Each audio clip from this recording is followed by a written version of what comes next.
As children, many of us seek out the dark aspects of society through the media. Most of us are curious about the horror films that we were so often told were not for us. Enticed by curiosity, as the warning did nothing but create a forbidden fruit for us to pick. In my teenage years, the internet was fairly new, and the ability to differentiate between what was fake and real was a skill not yet acquired for most. There was no Google to sit and check on the validity of the videos that we saw. That said, I remember witnessing the hanging of a dictator. I remember seeing unnerving sights of bestiality. I remember watching a man's beheading as it played on my old square computer screen. It is perfectly normal to be curious about the dark aspects of life that your parents had taken so much time to hide away from you. But what if that curiosity went deeper than that? What if, as some of us got older, that curiosity became an obsession? What if that obsession became a desire? My name is Luke Mordew, and this urban legend is Snuff Films.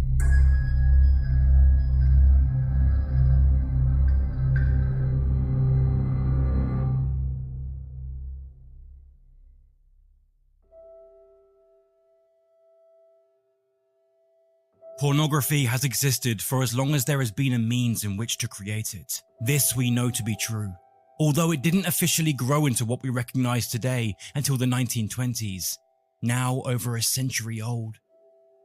However, it wasn't until the 1960s that the world's attitude towards sex would begin to change, igniting a fire in pornography that burns with its intense heat to this very day. Soon, previously unspoken fetishes, needs, and wants began to make their way to the screen, giving even the most niche audiences something to enjoy. Although, somewhat inevitably, with this came certain pathways to darker, stranger parts of human desire. In many ways, the normalization of pornography required a desire to push it further, with filmmakers and producers trying to outdo the other. Now, decades later, this has led to particular streaming websites with an overwhelmingly large index of content, from the more mild to the uncomfortably extreme.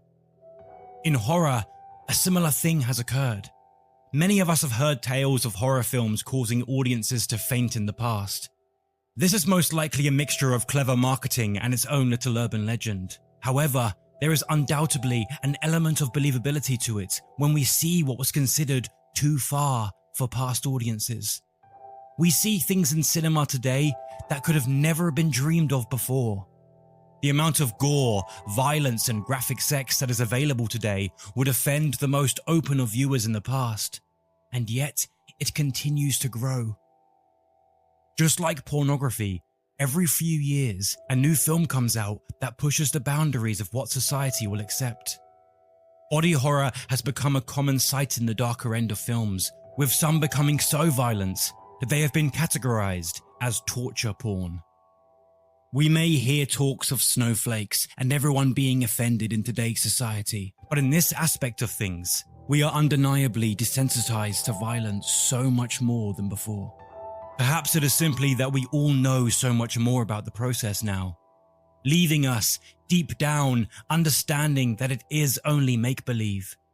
I can sit and watch the goriest scene imaginable and not even flinch, most likely due to a history of watching and working in horror. Although I would like to think that if I saw it happening for real, my reaction would be far less numb.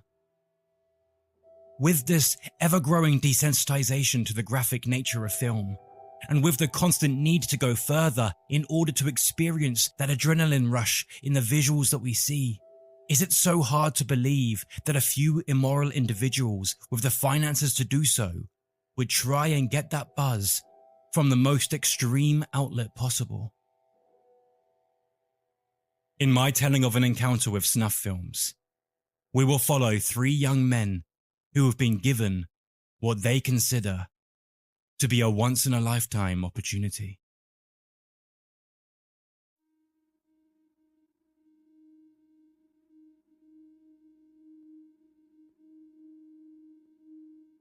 Kane and Jeff had been friends since high school. They had been privately educated and had already travelled much of the world thanks to their family's wealth. Drugs and wild, money-led parties were normal occurrences, alongside holidays to exotic locations and weekend trips to Vegas. To them, this was a standard way of living and what they had always known. Brian was different. He grew up in an average lower middle-class household, not struggling by any means, but nothing like the others had experienced. It was due to a very fortunate investment that he made in his mid-20s that he found himself elevated to the heights of the wealthy and privileged. The twosome of Kane and Jeff had become a threesome fairly swiftly after meeting Brian, as the two men decided to take him under their wing. Together, they had enjoyed many party weekends away in Amsterdam and afar, but they lived very much by the mantra of what happens in Vegas. Tonight, this element of secrecy was about to be taken to the extreme as the men excitedly made their way towards a large, inconspicuous, and seemingly abandoned warehouse that sat out in the middle of the countryside. Now the young men were turning 30. The thrills they got from their antics they experienced had worn thin, and the excitement of danger and mischief was becoming harder and harder to recreate.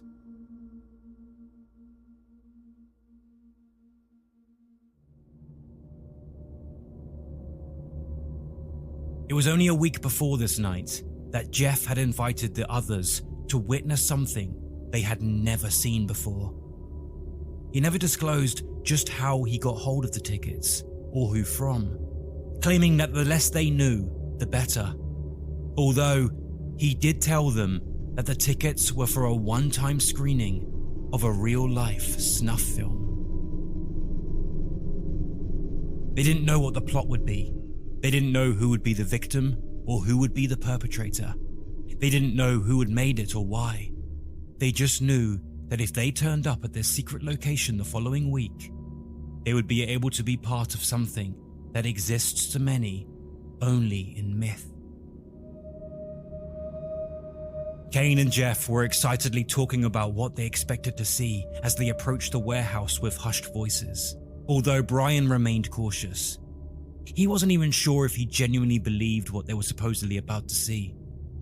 A part of him hoped that it would be nothing but a prank or a fake. Of course, he kept this to himself, not wanting to seem square in front of his new friends.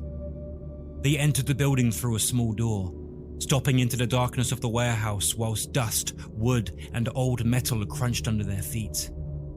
"Doesn't look like anything's here," Kane would exclaim as they studied their surroundings.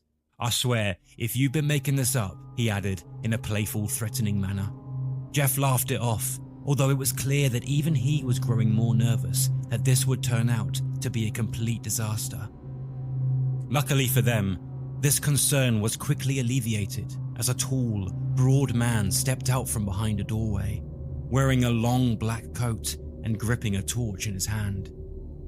He walked towards them, staring at the men with an intimidating glare, studying their every move. "Name?" he asked with a deep, threatening voice. Kane and Brian hesitated, unsure in what to say. But Jeff confidently opened his mouth, as if trying to play the part of someone far more comfortable here than he was. He blurted out all three of their full names without hesitation, causing Kane and Brian to grow instantly frustrated and nervous. "What the hell?" Kane exclaimed. "I don't want my full name out here." Before Jeff could even reply, the doorman chimed in with, "No name, no entry." Jeff nodded to Kane as if to say, "See?" before turning back to the doorman again. "I need your phones and your IDs, the doorman stated, causing the men discomfort once more. Even Jeff was now growing uncomfortable by just how much of their identity they were giving away. The doorman studied the hesitant men and sighed, putting his hand out, ready to receive what he had just requested. "Just do it, guys," Jeff insisted, reaching into his pocket and pulling out his wallet and phone. The others followed suit, frustrated, but accepting the requirements. Once they had handed over their identification and mobile phones, the men were patted down and escorted into the other room. The room was cold, dark, and small. Several seats had been placed in the middle of the room, all facing a blank wall ahead. A projector sat in the back of the room, ready to show the horrifying content once everyone had arrived. Seated in the front row, a couple were already waiting, an older man and his wife, who he held tightly with his arm around her. He turned back to the young men as they entered, sharing a knowing smile with Jeff, who nodded again, trying to emit the confidence of a man who had been here before. The doorman closed the door behind them. Jeff and Kane stepped further inside, studying the area, fascinated by what they saw. Brian, on the other hand, stayed behind, remaining by the door as he watched it all unfold from afar. But as he watched his friends edge closer to the seating area, he heard a small latch lock shut behind him. He turned and instinctually pulled at the door that had now been locked. This made him even more uncomfortable than he already was. He turned back to the others and paced towards them. "They've locked us in," he whispered, but by now they had both settled into the environment, brushing him off with a condescending smirk as Kane replied, "Well, they don't want people in and out of the film now, do they?" Brian remained stood as the others took their seats. He studied the chairs around him, confused as to why so many were empty. The room had been laid out as if they were expecting 20 people, yet here they were as a 5. He turned to the projector at the back of the room, studying it as it switched on and began to warm up. Above it, he could see the lens of a camera pointing down into the room, a red light blinking beside it. "We're being filmed," he whispered, turning to the others again. "They need to keep track of who's seen it, I imagine. Will you relax?" Jeff shot back in a frustrated tone. Brian sighed, admitting that he was getting a little worked up. He sat beside his friends and took a deep breath, nodding his head as he told himself to enjoy the experience. But before he could think for too long, the room began to glow as the projector beamed the film onto the screen ahead of them. At first, the men watched as a young woman walked down into a candlelit basement over the sounds of a very ominous and spooky soundtrack. She was confused and nervous as she entered the room, seemingly unaware that she was being filmed. It wasn't long until the attack began and the brutal murder was taking place in front of their very eyes. A man wearing a cat mask and carrying a hatchet had pounced from the shadows and began hacking away at her. Jeff and Kane seemed to be enjoying themselves, horrified but excited by the grim details they could see in front of them, like the goriest and most realistic film they had ever witnessed. Brian, on the other hand, felt nothing but discomfort and horror. He thought he would be okay seeing this. He was even somewhat curious about it, yet now it was happening in front of him. He wanted nothing but for it to stop. To save face, he remained in his chair, instead deciding to study the room, trying to drown out the sounds of the woman's scream with his thoughts. Across from him, he could see the older couple enjoying the film, seemingly aroused by the content they were witnessing. Brian cringed at this too. The whole event had proven far darker and far more discomforting than anything he had previously experienced. He had made a mistake coming here. He looked up at the ceiling, noticing another flashing red light as a second camera filmed from above. He studied it curiously before turning his head to see if he could find any more. To his surprise, several cameras were scattered around the room, pointing down into the audience. This didn't seem right. With all the secrecy involved in tonight's screening, why would they be recording so much of it? Why would they even want any evidence of it ever happening? He had finally had enough, jumping to his feet, instantly blocking the projection with his head. "What are you doing? Sit down!" Jeff hissed at him, now losing all patience for Brian's antics. "I have to go," he said back, now unable to hide his discomfort and panic. He didn't care anymore. His focus was entirely on leaving and nothing else. He ignored them as they continued to demand he sat down, instantly turning with the intent to head straight for the door. But the moment he looked up at the end of the room, he froze. He was so confused and horrified by what he could see that he did not move a muscle. He simply stood there and watched. Jeff and Kane were now growing furious as Kane leaned forward to grab him and force him down with a yank. But as he reached over, the old man across the room finally shouted, "What is this?" Kane looked over at the older man and his wife, who were now both on their feet and staring at the back of the room. The atmosphere had quickly changed. The older man had gone from aloof and aroused to angry and nervous in what seemed to be the blink of an eye. Jeff and Kane turned back to see what was going on.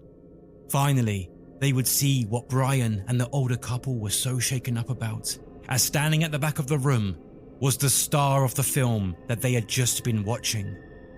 Like on the screen, he was wearing a cat mask, gripping a large hatchet in his hand as he studied the fearful audience in front of him. The two young men jumped to their feet, horrified and confused by what they were seeing, unaware that the cameras above were capturing every moment from several angles. Brian didn't try to escape after all. He knew there would be no way out. He knew that they hadn't been invited just to witness a snuff film. They had been invited to be the stars of a new one.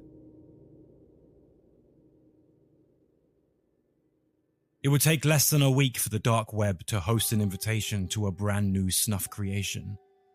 One that promised to be meta and unique. If you wished to see it, you would merely need to request the title. Snuff becomes reality for an unsuspecting audience.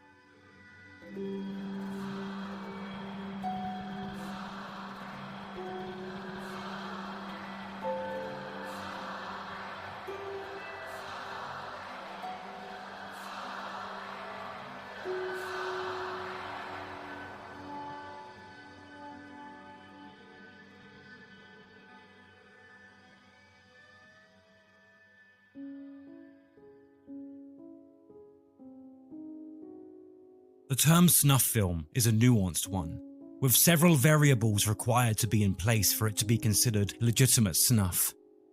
To be considered a snuff film, somebody needs to be murdered whilst being filmed. This seems familiar enough, especially with the knowledge that everyone is walking around with a video camera on their phones in this day and age. That said, to many, there are specific criteria needed to be reached in order to receive its official moniker. These criteria state that it is not simply the act that qualifies a video recorded murder to be deserving of the title snuff film. It states that to be considered a fully fledged snuff, the primary purpose of the murder needs to be that of profit. And this is where the line is drawn.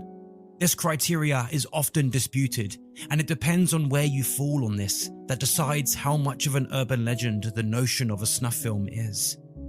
There have, of course, been occasions where people have been murdered on camera, times when somebody had accidentally been killed whilst being filmed, but this is almost always unintentional or for something similar to trophy collecting that killers have been known to do, neither of which are led by profit. A video of a man being beheaded by a terrorist organization is horrifying and tragic. However, its purpose is usually to send a message, more on a moral level than to create any financial gain. However, there are those out there that find this distinction daft, suggesting that the recording of the death itself entitles a film to hold the moniker of snuff. To those on this side of the fence, the notion that there needs to be no motivation other than to create a film is too limiting, as a violent psychopath who tortures and murders someone to satisfy his demons is still making a snuff film to fulfill a need. It is due to this that I have had to break down the two sides of snuff films. The first is that of a murder being filmed for any reason, filled with twisted and dark motivations to capture a death on camera. The second is the notion of a black market in the underworld that creates and distributes murders on film to the evil elite amongst us.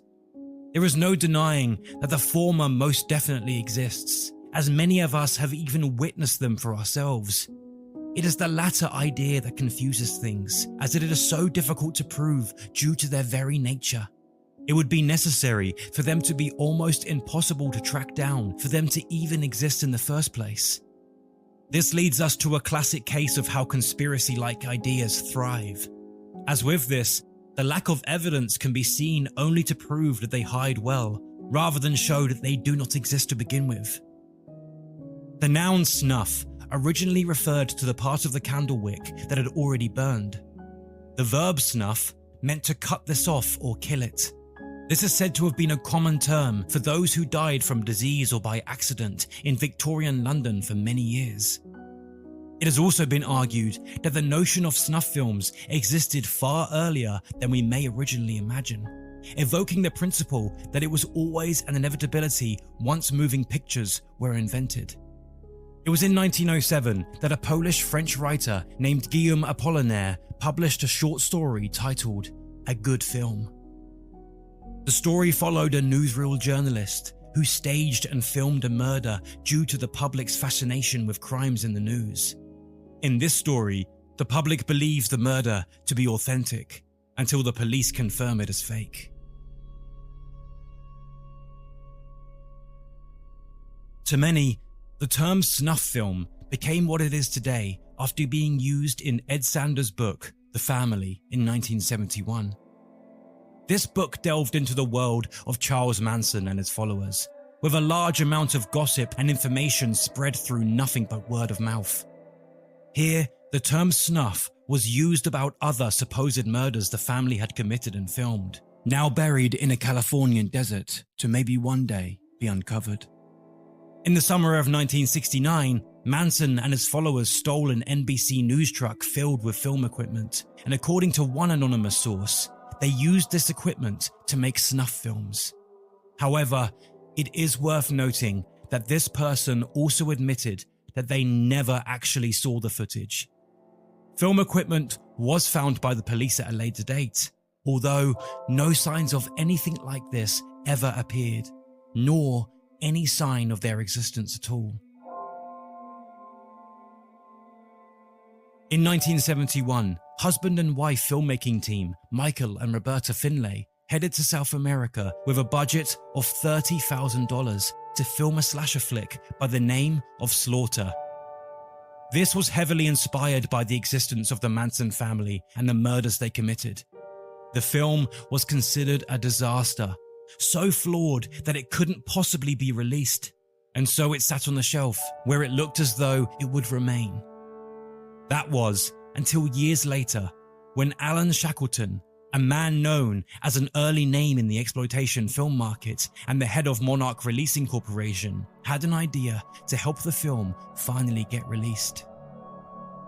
For years up to this point, rumors had circulated of snuff films arriving at the borders of the USA from South America, and although it was widely believed by many to be true, it does seem that at this time, it was nothing but an urban legend. And this is what Shackleton used to his advantage. He hired a man by the name of Carter Stevens to film an extra 5 minutes of footage that they could splice into the film's ending. In this new edit, as Slaughter ended, the camera angle would switch to a new shot, depicting the crew wrapping up another day of shooting, giving the audience a peek into the behind the scenes of the film. During this, things amongst the team get weird and sexual between a supposed female crew member and the director.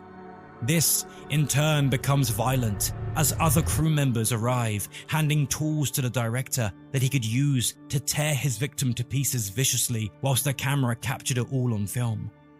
This continues until the camera runs out of film, suggesting to the audience that this is not the end of the horror, but merely the end of what the camera could capture. With its shiny new title simply being Snuff, the film no longer had any end credits, suddenly ending with the horrifying footage at the end. Along with the new title, several taglines were also associated with it, with the most famous being, "Filmed in South America, where life is cheap," a tagline that rightly would not land well with today's audiences. Nobody seemed to believe that the film itself was a snuff film, although it seemed enough to entice audiences to see it. The controversy only heightened public curiosity as women's rights organizations began to picket where the films were shown. However, it has been suggested that the flames of this picketing were started and stoked by the filmmakers themselves as a marketing ploy. The notion of snuff films have continued to spread throughout the years since then, with many investigations leading to nothing but confirmation of their non-existence, at least at this level. There are 2 films that are reported to be legitimate snuff and are worth mentioning. These are the South American films Snake Feast and Gatorbait 10. The former is reported to be a video of young girls being eaten by snakes, whilst the latter is a video of 10 young women being torn apart by a pack of alligators.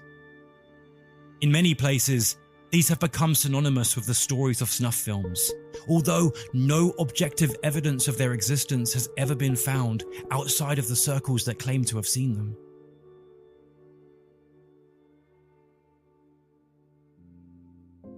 In 1978, a compilation film was released under the title of Faces of Death.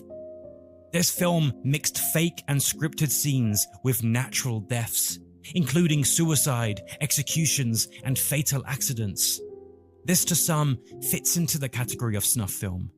It is a film with actual death, and the primary purpose was to turn a profit.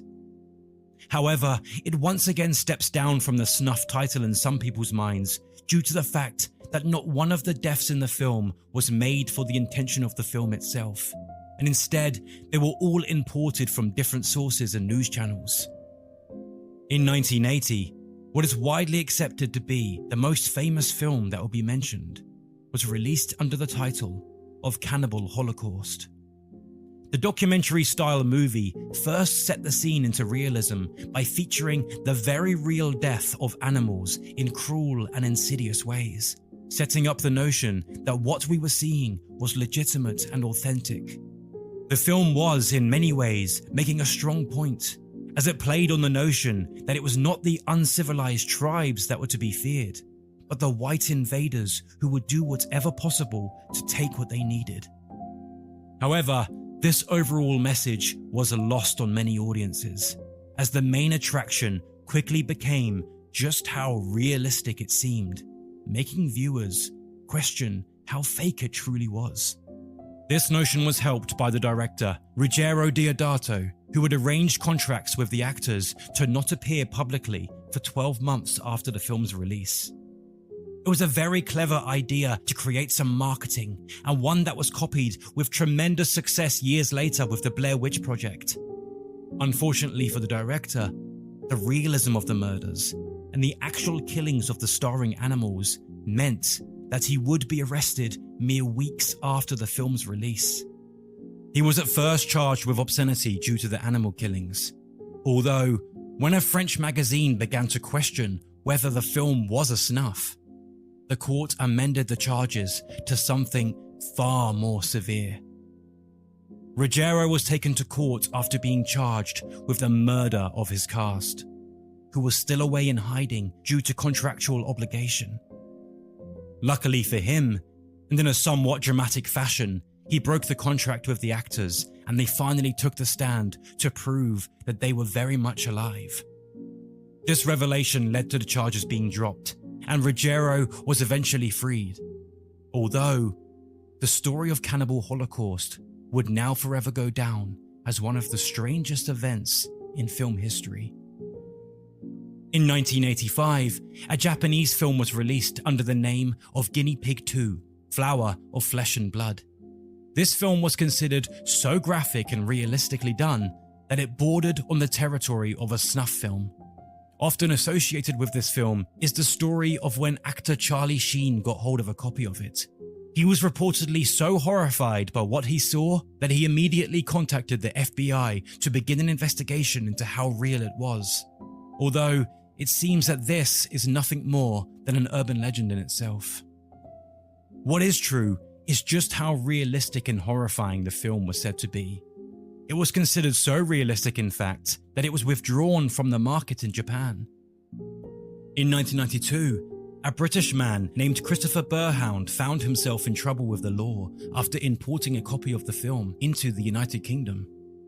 The prosecution argued that although the film did not feature real footage of an actual homicide, it could nevertheless be categorized as a snuff film due to its realistic depiction. This may seem over the top when we remember that, no matter how realistic it was, the facts were that it was not actually real.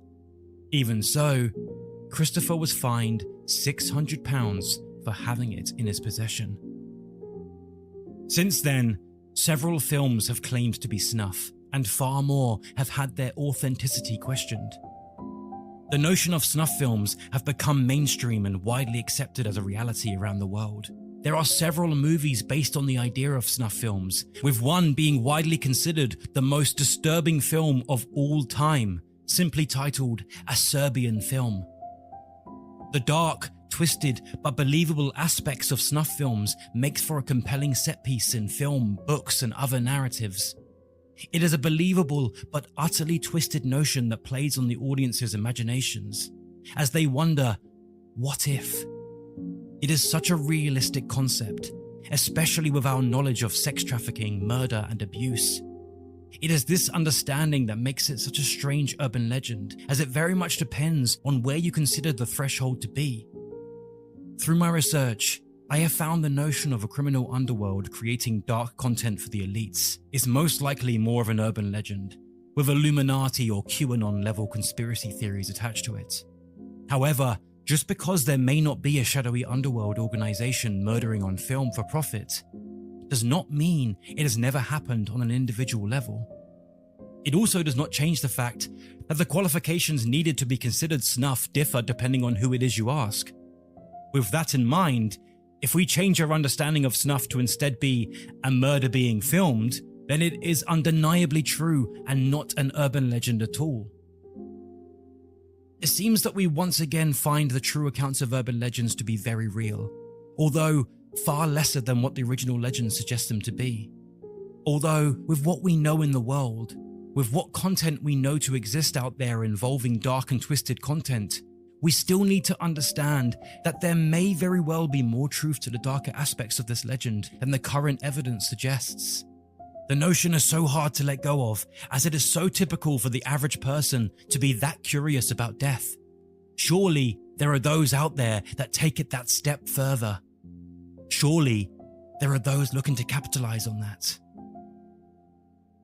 We may not be able to confirm entirely just how deep the dark web will take us down this rabbit hole, but there are certain things we can confirm. One of them is that there have been several accounts of people purposely recording a premeditated murder taking place, and it is due to this that we can confidently state, regardless of whether you draw the line at finances or not, that some form of snuff film most definitely exists in our world. On the 25th of May 2012, a video was uploaded to an extreme gore website called bestgore.com.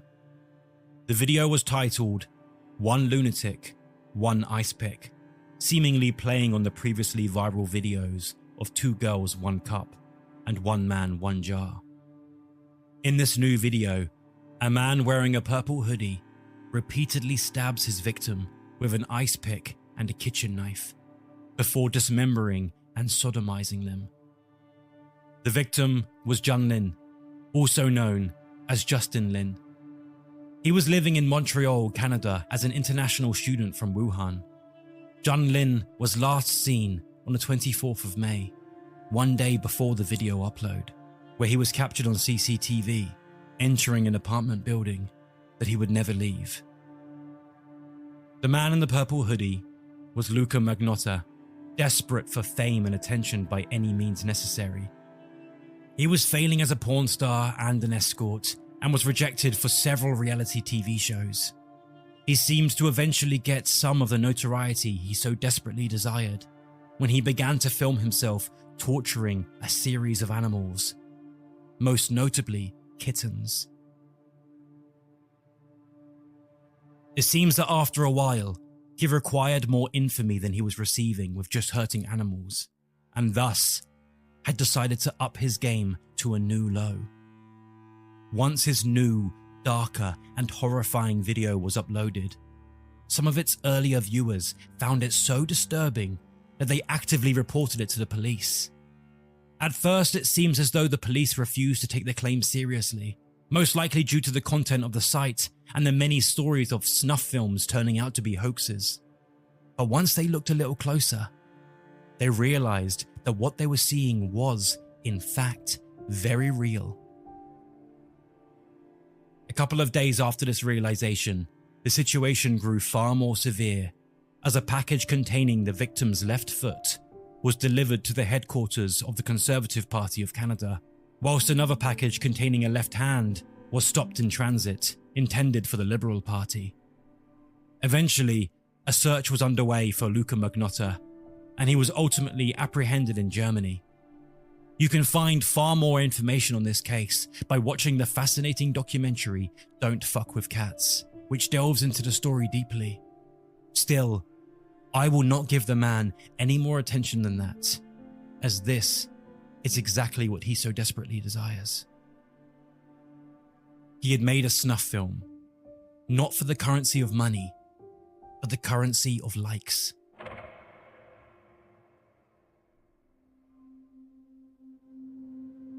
This was a recent event, although it was most definitely not the first of its kind, as in 1989, it seemed as though the even darker side of snuff film had almost become a reality.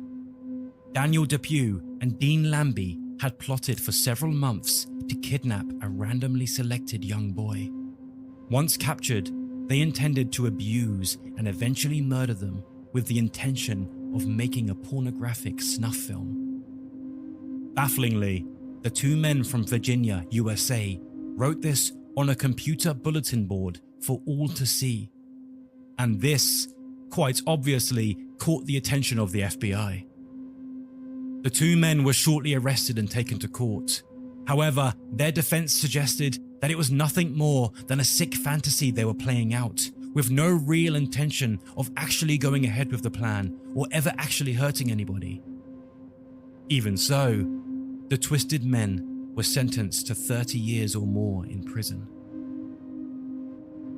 During the research of this urban legend, I stumbled across things I wish I hadn't. I've seen images and video stills that I hope with all my heart are hoaxes. I couldn't bring myself to go any further with it to confirm or deny that about them. I've seen deep dives into the world of snuff films and paedophile rings with stacks of apparent evidence. However, these also tended to go alongside some more outlandish conspiracy theories and an alarming amount of extremely racist terminologies. With that in mind, I take the apparent evidence supplied by these propaganda sites with a pinch of salt. This has been a strange urban legend to research, as on many levels, it has been harder to physically explore and psychologically push through, as much of what I have seen and read are things I do not wish to return to. I've seen claims that the idea of people owning snuff films is stupid and too risky, claiming to have gone to screenings themselves where they were invited to an isolated space to witness the films at extremely high costs. It may seem illogical for a group of elites to meet up in such a risky way, although it is not hard to see why the notion is not far-fetched for people. We all know that money is power in most places, and we also know of what people like Jeffrey Epstein and Harvey Weinstein were able to get away with due to this power. The notion of murder for business seems to be more of an urban legend than not, although I would be insincere if I did not also admit that I would not be surprised to one day find evidence that proves this to be true.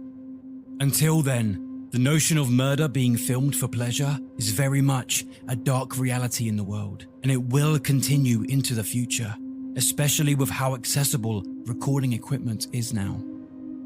Murder for profit would be one of the darkest aspects of capitalism and a horrifying stain on media content.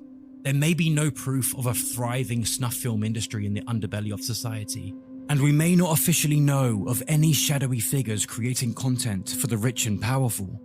However, there are most definitely things incomprehensible caught on film and consumed for pleasure. We may see them as the boogeyman of the film industry, the horrors behind filmmaking.